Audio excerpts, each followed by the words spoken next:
Ok, aujourd'hui je vais te dire comment ne plus avoir peur du futur. C'est parti. Ok, pourquoi on a peur du futur déjà?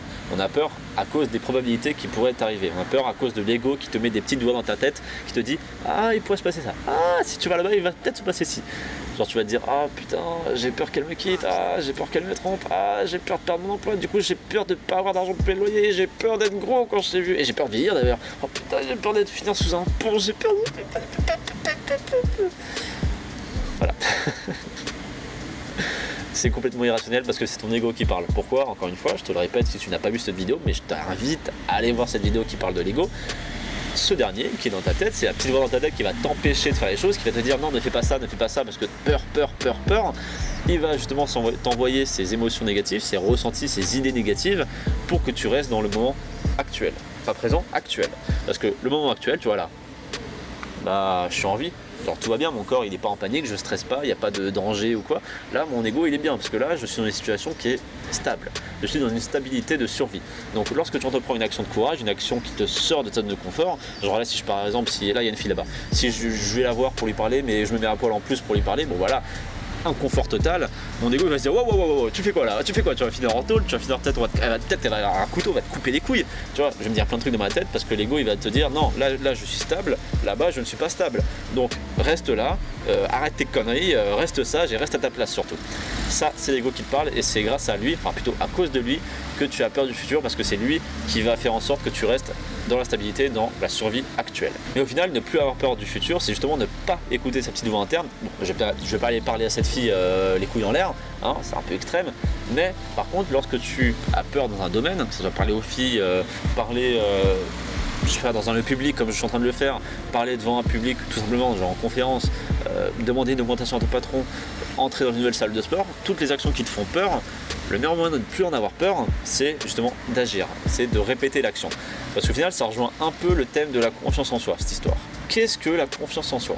C'est la connaissance des probabilités par des répétitions d'expérience.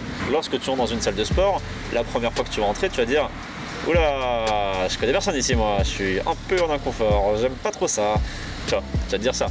Tu vas te dire oula, je vais rester genre sur les bords de la salle et au bout de 1 séance, 2 séances, 4 séances, peut-être 18 séances si t'es un gros timide, un gros réservé, tu vas te dire bon bah c'est bon, je suis à l'aise, ça fait longtemps que j'y vais maintenant, j'ai l'habitude de faire ce schéma, genre de rentrer dans la salle, de poser mes affaires à tel endroit et d'aller boxer ou d'aller faire de la patinoire, j'en sais rien quel sport tu fais, mais tu as l'habitude de répéter cette action. Donc tu connais les probabilités qui sont possibles. Les probabilités c'est soit les gens qui te regardent en mode attends il est nouveau lui, ou soit ça va, tu vas bien. C'est les deux probabilités qui arrivent. Donc ça tu es en connaissance de cause. Pareil avec les filles, si tu vas aborder une fille dans un bar, tu vas peut-être te chier dessus au début, 2, 3, 4, 5 filles et tu auras un peu plus l'habitude. Pareil, si tu demandes une augmentation à ton patron, encore une fois, si tu demandes une fois, au début ça va être chelou, ça va être flippant de ouf, il va te dire non, une deuxième fois, il va te dire non, 3 fois et après tu auras l'habitude, tu seras un peu plus détaché et peut-être que justement parce que tu seras détaché, il va dire ok en fait non mais il est cool donc je vais lui donner. Bon ça marche pas comme ça j'imagine mais il faut que tu bosses aussi à côté pour ton taf pour avoir une augmentation, mais tu vois le délire, plus tu répètes une action, plus tu es en confiance des probabilités qui vont t'arriver et moins tu auras peur du futur. Et encore un exemple, c'est comme la voiture. Oh, on se calme, oui. C'est comme la voiture.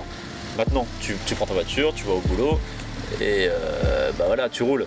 Alors qu'au tout début, quand tu passes ton permis, bah, tu avais peur, tu avais les feux rouges, tu avais les gens qui traversaient quand il fallait pas traverser, tu avais les autres voitures qui étaient peut-être dangereuses. Là, tu avais peur, tu étais en flip. Tu vois. Maintenant que tu as l'habitude de conduire, bah, tu prends ta voiture et tu vas conduire. Tu vois. Bon, t'es jamais à l'abri qu'il t'arrive un accident, mais c'est une probabilité que tu t'es rendu compte par l'expérience qui est infime. Genre, il y en a qui ont des accidents, il y en a qui en ont pas du tout pendant toute une vie. Donc cette probabilité d'avoir un réel danger pour toi, elle est si petite qu'au final, bah, c'est une petite probabilité parmi toutes les autres probabilités qui, elles, sont positives. La positivité là-dedans, c'est qu'il ne se passe rien. Donc tu vas prendre la voiture de manière détachée, de manière confiante, parce que tu sauras qu'il y a plus de chances que tu survives à ce trajet que tu en meurs. Donc c'est ça, ne plus avoir peur du futur, c'est être dans la connaissance des probabilités en répétant les actions. Plus tu as peur d'une situation, et plus il faudra répéter l'action à cette situation pour ne plus en avoir peur. Encore une fois, l'introspection te permet de te comprendre, et c'est lorsque tu passes à l'action que tu te découvres. Voilà, c'est tout pour aujourd'hui. J'espère que tu as kiffé. N'hésite pas encore une fois à me dire ce que tu en penses dans les commentaires. Moi, je les lis et ça me fait plaisir. C'était Damien de Canapé Rouge. Abonne-toi. Tchuss. On est des conquérants.